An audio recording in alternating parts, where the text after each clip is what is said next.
So, yeah, my full name is Azadeh, but I usually go with Ozzy. I'm one of the co-founders and chief learning officer at Tiggly, and we're based in New York, Manhattan. So we are designing learning systems for 2 to 8-year-old kids, and each of our systems have two parts. There are toys that are interactive and they connect with apps. So far we've been designing both toys and apps ourselves, and maybe in the future we open it to more developers. And we say we're designing these learning systems for stretchy learners. And when we say stretchy, it is something that is fundamental to what we do at Tiggly. We always try to remember the very first instances of learning that we could think when kids are growing up. And one example that always comes up is when kids are trying to, for the first time, to walk, or for the first time to grab their spoon and eat something. And the image that comes into your mind is like constantly failing, falling down, and getting up and trying to hold their hand on something and to try to take the next step. And for kids, it's very natural what they do. It's just they're not afraid of failure, they're not afraid of trying again, and they actually are so engaged in their learning. And it's so joyful to watch them as they go through that progress. And what we want to do is to basically help them to retain to that stretchiness when it comes to learning. And they have that much of joy to explore new things and not being afraid of failures and trying again when it comes to learning formal mathematics or when it comes to reading, like learning how to read. And we are trying to do that by bringing together physical play and digital apps together. So I tell you more about why we think the combination of the two are exciting, but just to give you a little bit of background, we started in 2013. We launched our first set of toys in October 2013, all Apple stores around the world, which was very exciting for us. A team of 3 people, and we just started for a few months, and we were able to have a great partnership with Apple. And these are going. So each of our toys come with 3 apps, and then we add more and more apps with the toys. And the idea is that what you get as a toy is very like a classic toy that every kid is basically growing up with. But with each of the apps, we open up a new play pattern to them. So we make sure that the apps are they have different feeling to them and different play patterns. Some of them are completely free play, some of them are more exploratory, and some of them are more structured. Role play, creative play. So really, the brand is not about one type of play, but it's about like all the different ways that you could play with these simple toys you have. We launched Tiggly Math a few months ago, and May 28th we're going to launch awards. And for the first time, we're going to go to a mass retail store in Target, which is exciting and also a little bit scary. So now we think that we have a line of products that could take kids from 2 to 8-year-olds through a learning journey. Now they can learn about the basic shapes with us, go to their numbers, and explore language patterns and word building with words. So I'm going to show you a little bit of video to see how it works in action. We all grew up loving stories. They made us laugh, cry, and stretch for the stars. Now our kids can create their own digital stories using Tiggly Words. Tiggly Words brings learning to life with a set of toys designed. Is it on automatic scrolling? Is it again? I think it is, yeah. That's why I keep going back and forth. Expert now. It's actually good. It makes me to go over the slides faster, but I think I could play a little bit more of the video and then. Designed to interact with your tablet. The pug's going away in the cab. I'm the A. I'm gonna make you happy. Let's try it. I'm gonna make them big, and I'm gonna make them bad. Please, please, please, take us to the beach. So yeah, you could watch the rest of the video online. But so the idea is you have these toys, you put it on your tablet device, and you play with your creation on the tablet. So the very first principle, which we founded company based on, was playing with real toys is important for kids. We're not a company that says screen time is bad. We actually believe screen time could be good for kids if they're designed based on how children learn and interact with the world around themselves. But even the best well-designed apps, they miss this critical element of physical play that is very fundamental and important for every child's growth.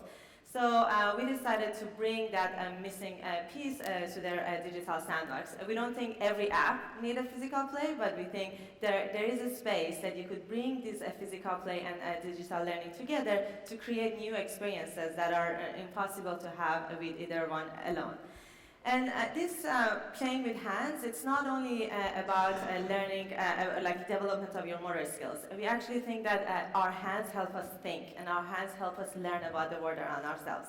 And it's not only for kids, actually as adults, we all the time gesture. And we're not aware of how much our gestures are actually helping us to make sense of the information we process, and how much it helps us to communicate our ideas to other people. There are some great research that basically have adults sit on their hands. We could actually try it now. Sit on your hands and try to talk about a very important concept to someone you don't know. And you will find that it's very hard for you to find words. And you just like, we're gonna talk much slower, and you just cannot be as articulate. So our hands help us to find words, process information, and think. And for kids, a lot of these gestures come from the real interaction with the objects, and they gradually internalize those actions as gestures to help them to basically make sense of the information.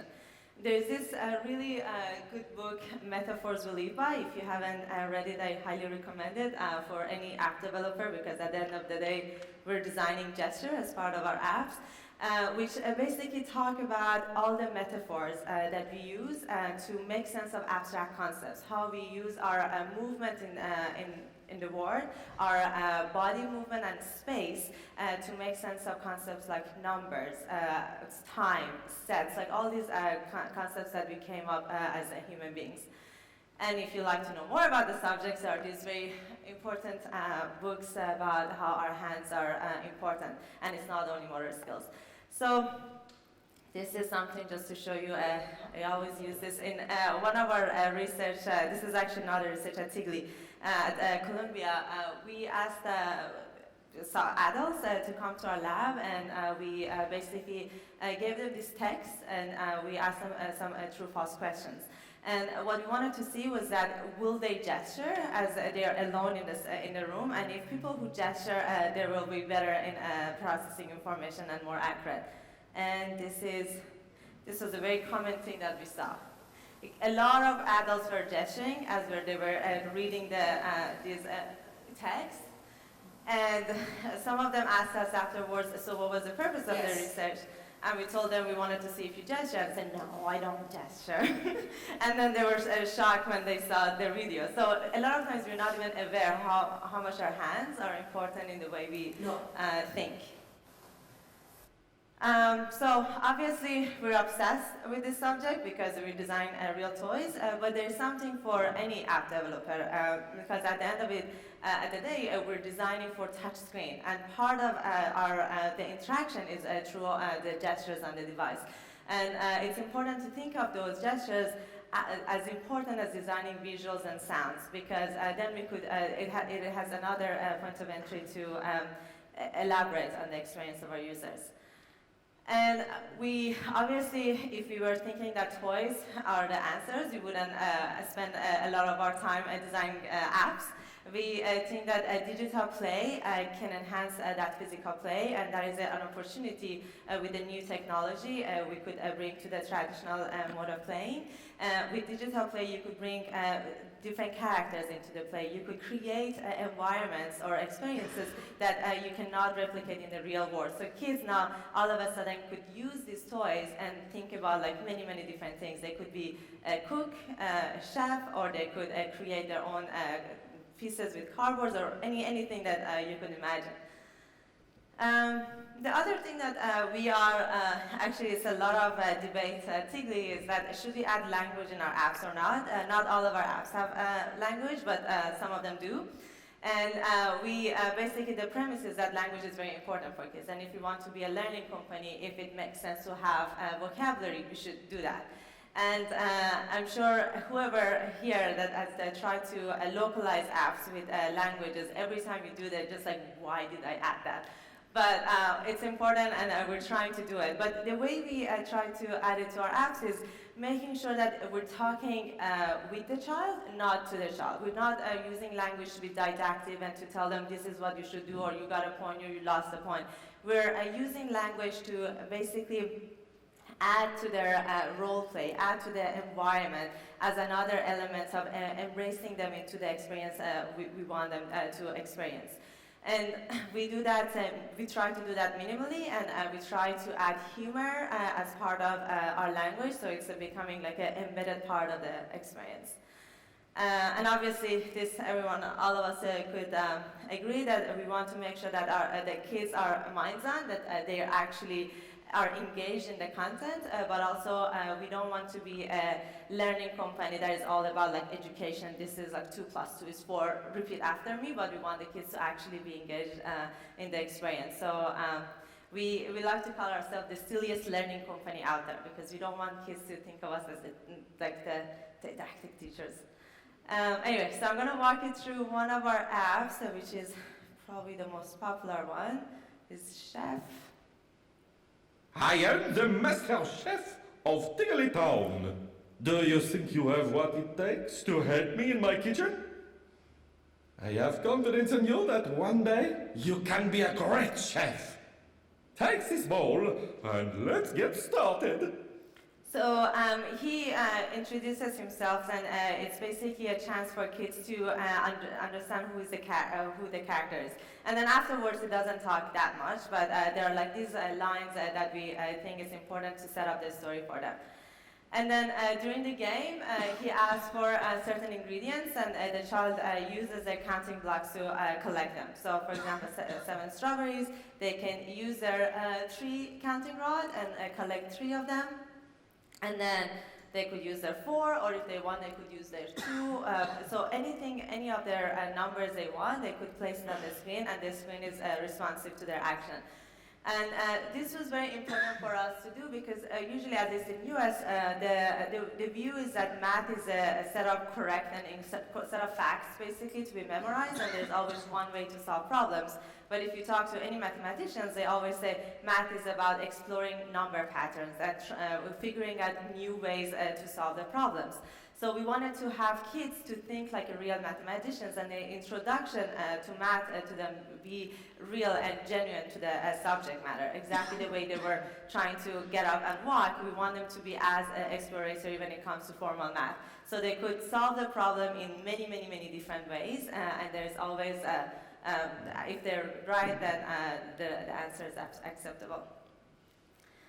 And then at the end of it, they make a silly dish, and then some of these names are actually inspired by what kids were just like calling the dishes during the playtesting.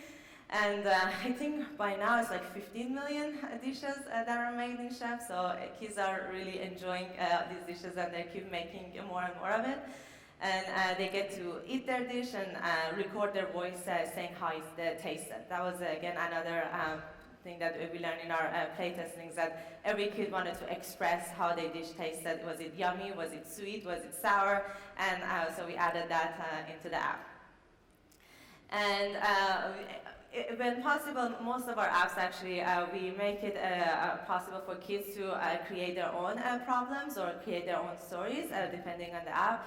Here they could create their own recipe and then make their own dish, which is important for them to express their opinion, and having mixing hot peppers with eggs and strawberries, and just they find it very funny. And also, while they're putting their recipe together, they're basically designing their math problem for themselves, which is, again, very important for their learning. And another thing that we discuss a lot at Tiggly is, should we have all our apps to be free play, or do we want to have like correct and incorrect answers in some of our apps? And what we think is that it's actually okay for kids to fail. It's mostly adults that are scared of failure, and we're trying to not do anything that we think we may screw it up. But for kids, it's actually very natural. They try it. If they didn't work, who cares? It's more important to how we deal with their mistakes. And if you use those as opportunities for them to learn why they made a mistake, rather than you lost the point or you did something wrong. There was a very nice example by Fite this morning, that memory card that when you showed an example of like making a mistake, and then basically the character already just like winked at you, so it's like, it's okay, it's playful, whatever, we're gonna try again. So just like as detailed as like a wink, rather than like a big cross on the screen, could change the child's perception about their mistakes. And in Chef, basically, if they put a rod that is bigger than what it is, we show them basically why that rod is bigger than whatever the number of ingredients are on the screen. So their mistakes is not a mistake, but it's an opportunity for them to learn the relation between numbers. And everyone here has been talking about playtesting. We also do a lot of playtesting. I'm very obsessed with it just because of my background in research, and we try to do in different settings, different environments. We invite kids to come with their siblings, to come in with their parents, with their friends, or alone. And a lot of times we just sit back and watch them, they play, as if, and we try to make note of what they tell each other, rather than us asking them questions, because the kids we're working with are mostly are young, like 2-3-year-olds, and if you ask them questions, do you like it? They say yes. Do you want to play it again? Yes. But in reality, that's not the way it works. And obviously, having them come in alone. And one of the things that we've found very useful was that asking kids to come in with their own iPad and asking them what are the apps that are their favorite. And asking them why do they like it, or play it for us and tell us about it. So I've seen many of your apps being played by the kids, and at least through their language, understanding what is it about your app that the child likes, and we're trying to learn from them, from their point of perspective, and try to integrate that in our own apps. Here is a picture of parents. And also playtesting at schools. Playtesting at schools is very important for us, because mostly when kids come to our office, it's just most of them come every 2 weeks or every month. You can ask a parent to come in every week. So you get to see how the child interacts with your app at the very first time they see it, or the second time, third time. But for schools, we have a partnership that we go to school very often. So we get to see how kids play with your app over a course of like 2-3 months, and how long do they retain their interest. And then after 2-3 months, what are the things that they want you to add? So we get information like what type of updates make sense to have in our apps. And the other thing that I just tried, and I don't have a picture of it, was having 2 kids play on 2 different iPads, but sitting beside each other. And it was very interesting because they tried to tell each other how they got to a certain scene, or how they did a certain thing in the app, and just like listening to them and how they try to reverse engineer the logic in the app, which is very different than what you thought the app is all about, and just like learning what they think and revising the app to match their logic. So design challenges. We always have this big design challenge of every app we design. You can play with your finger, all of the apps, or with your toys. Basically every app is 2 apps because the interactions are very different. And also some of the kids who have the toys, they like to play all of the apps just with the toys in their hand because they have it, they hold it, and it's hard for them to switch between like having their toys in their hand and putting back that. But some kids, they like to experience some of them with their fingers, some of them with the toys. So we're trying to make sure that the apps are basically responsive to whatever interaction they do. And sometimes it's hard to replicate. For example, in Chef, With the 3 strawberries, we tried to replicate the same experience with fingers. So if you don't have the toy, you could put the 3 fingers on the strawberries to collect 3 of them. But for younger kids, it's very hard to do these gestures. So it's just not possible sometimes. They could still do it if they try, but it's not that.